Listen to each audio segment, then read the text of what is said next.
Olá, meus irmãos, meus amigos, Deus abençoe a todos. Mais uma vez gravando aqui um conteúdo simples, mas abençoador. A nossa intenção aqui não é ser youtuber, não é ganhar dinheiro, não é nada disso. Até porque essas coisas dão muito trabalho. A intenção aqui é alcançar os jovens que me acompanham, os amigos, passar uma visão de quem somos, né, da nossa família, da nossa igreja, do nosso trabalho, para que qualquer tipo de tabu ou visão errada caiam por terra e assim a gente vá interagindo, né?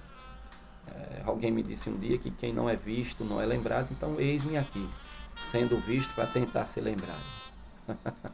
Mas Deus seja louvado por tudo, Deus seja engrandecido por tudo. Na verdade, o cerne aqui é o cerne desse vídeo aqui é, na verdade, abençoar a sua vida. Então, nós vamos, em nome de Jesus Cristo, deixar uma palavra aqui para os irmãos.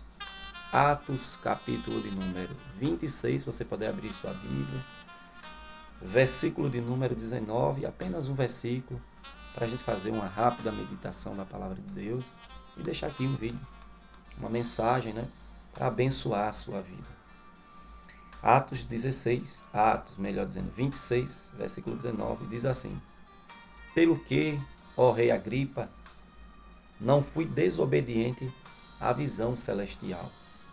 Não fui desobediente à visão celestial. São palavras do apóstolo Paulo, né, ao rei Agripa, e eu não quero me deter aqui nas questões do contexto, até porque eu quero ser prático aqui, né? Porque, como tenho dito em alguns vídeos, e neste também, a intenção são os jovens, são os irmãos no geral, né? E a nossa comunidade, que na maioria das vezes são pessoas simples, não todos, mas uma boa parte. Pessoas simples de entendimento, quero dizer. Então, na nossa simplicidade, eu quero falar aqui a respeito dessa expressão, né? Não fui desobediente à visão de Deus. Essa visão nós podemos aqui espiritualizá-la, essa expressão, como sendo um propósito de Deus para a sua vida, certo?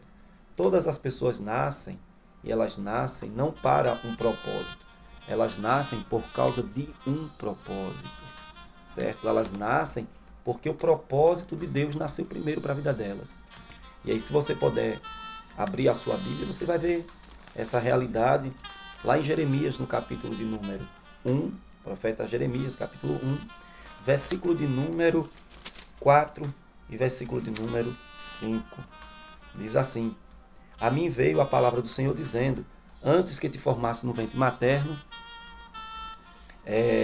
te conheci. Antes que saísse da madre, te consagrei e te constituí profeta para as nações. Então, vemos aqui que o propósito nasce primeiro, né?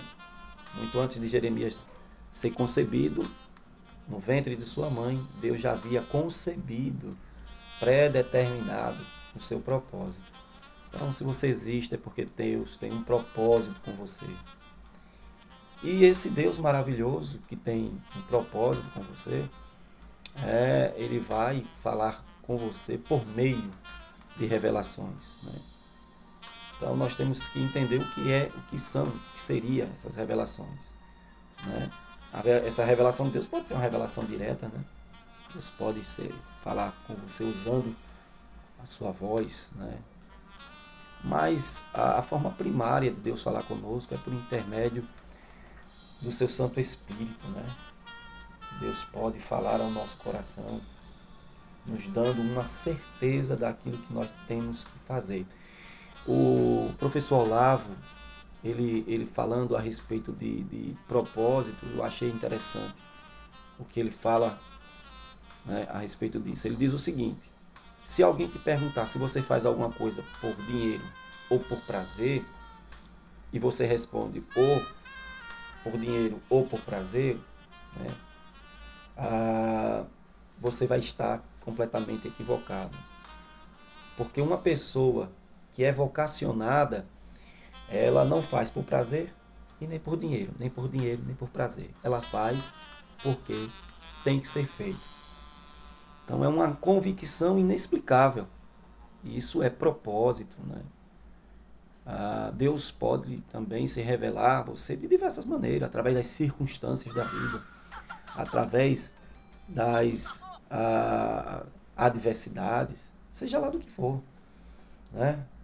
Mas de alguma maneira o Senhor vai estar se comunicando com você a respeito do seu propósito. E aí então você deve estar suscetível, ser suscetível à voz de Deus para entender esse propósito e, sobretudo, ser obediente ao mesmo. Porque não existe obediência a Deus se você não obedecer os seus dítames. Há muitas pessoas que dizem assim, eu sou de Deus, mas que não obedecem ao propósito dele, ao propósito que Deus deu para a vida deles, né? Elas simplesmente desviam desse propósito, abandonam esse propósito, né? Seguem por outros caminhos. Então, queridos irmãos, como o apóstolo Paulo, aqui ele testifica diante do rei Agripa que ele estava seguindo a visão de Deus, sendo fiel, leal, obediente à visão de Deus. Que assim sejamos nós, obedientes à visão de Cristo para a nossa vida. Obedientes. Eu sei que a fala aqui é muito simples, rasa, e que na prática, na verdade, a coisa é muito mais profunda e intensa, né? Porque há muitos de nós que Deus tem nos dado direções e visões assim a respeito do nosso propósito, do projeto que Deus tem para nossas vidas, principalmente para aqueles que exercem o ministério, que na prática isso é assim algo, digamos assim, forte, intenso, pesado até, né? Como diz um determinado filósofo, o mapa não é o caminho, né? O mapa não é o caminho. Você pega o mapa, está lá tudo bonitinho, mas o mapa não vai mostrar os buracos e muito menos os ladrões, né? O relevo e etc. Mas a questão é a seguinte, que se formos obedientes àquilo que Deus nos propôs, o Senhor nos abençoará, o Senhor estenderá a sua mão sobre nós e nos protegerá. Eu quero citar ainda também uma frase de alguém que em algum lugar disse assim, que perigoso não é você morar em lugares assim remotos, né? Perigoso é você estar fora da vontade de Deus. Esse é o perigo, é estar fora da vontade de Deus. Há muitas pessoas dentro da igreja, mas fora da vontade de Deus, porque não obedeceram à visão de Deus. Eles simplesmente abriram mão disso, né? São pessoas que, talvez pelo bel prazer, né? Talvez em nome dos prazeres que militam a carne, elas abandonaram a visão de Deus, outros talvez por sorte e a ganância, outros talvez por fraqueza espiritual. Enfim, não sei exatamente dizer o que leva uma pessoa a desvincular, abrir mão, né, do seu propósito. Mas o que eu quero aqui encorajar os irmãos é: siga a visão de Deus para a sua vida. Siga o propósito de Deus. Não importa as circunstâncias, Deus vai estar com você. Como diz o Salmo 27, ainda que estoure uma guerra contra você, contra nós, ou contra mim, na linguagem do salmista, meu coração não vai temer, porque Deus está conosco, Ele é a nossa força, Ele é a nossa luz, né? Salmo 27. Veja que coisa poderosa aqui. Salmo 27, querido. Salmo 27. O Senhor é a minha luz e a minha salvação. E quem terei medo? O Senhor é a fortaleza da minha vida. A quem recearei? Quando os malfeitores me sobrevêm para me destruir e os meus opressores e inimigos, eles é quem tropeçam e caem. Vão cair por terra todos aqueles que intentarem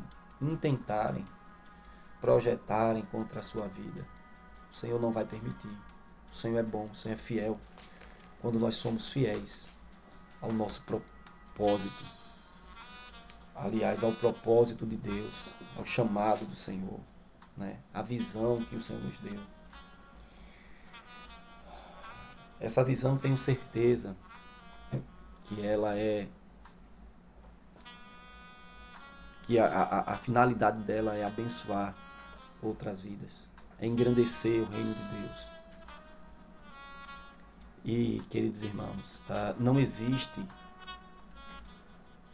uma visão dada por Deus que venha beneficiar apenas aquela pessoa, a quem recebeu a visão, que venha engrandecer e enriquecer até aquela pessoa. Eu acredito na prosperidade de Deus quando você obedece a Deus, né? Quando você está na presença dEle, em obediência à sua palavra. Acredito nisso. Eu acredito que tudo dá certo no final quando você obedece a palavra. Mas eu não acredito que a visão que Deus nos dá, né, os projetos que Deus nos dá, é para engrandecimento próprio, né? Eu acredito que tudo que Deus faz através de nós e por nós é por conta de outros. E quando eu falo em outros, logo a minha mente me remete ao reino de Deus. Ao reino de Deus. Jesus disse: buscai o reino de Deus e a sua justiça em primeiro lugar. E as outras coisas, aquilo que nós almejamos na vida, essas outras coisas vão ser acrescentadas. Seja obediente à visão que Deus tem lhe dado. Deus vai acrescentar muitas coisas na sua vida. Deus vai abençoar você. Eu quero orar com você e finalizar esse vídeo orando, pedindo a Deus por sua vida, pedindo a Deus que lhe dê força, pedindo a Deus que lhe capacite, né? Que lhe fortaleça. Amado Deus e Pai que está no céu, em todo o tempo que essa mensagem chegar ao coração de pessoas da Nagarmassora Candaraia, que elas sejam impactadas com essas simples palavras, que o Senhor dê, ó Deus, poder a elas, capacidade a elas, para cumprir essa visão do Senhor, para exercer a tua vontade, Pai Santo. Alava, sumi, necomi, nagaço e revasse, anto. Que a tua mão poderosa esteja sobre essas vidas, Pai, repreendendo toda a fúria e levante de Satanás. Senhor, que o Senhor possa falar de maneira mais profunda ao coração de cada um. Amado Espírito Santo, há poder no nome de Jesus. E neste nome, Espírito Santo, nós te pedimos ao Senhor que é Deus, Labaracala Shomenerai, que abençoe e proteja essas pessoas. Fortaleça elas. Manifeste tua glória sobre a vida delas, porque o Senhor é bom e a tua misericórdia dura para sempre. E o Senhor está ao lado daqueles que amam a tua verdade, amam a tua palavra. Oramos, Pai, e agradecemos ao Senhor por tudo, pedindo essas ricas bênçãos no nome de Jesus. Amém.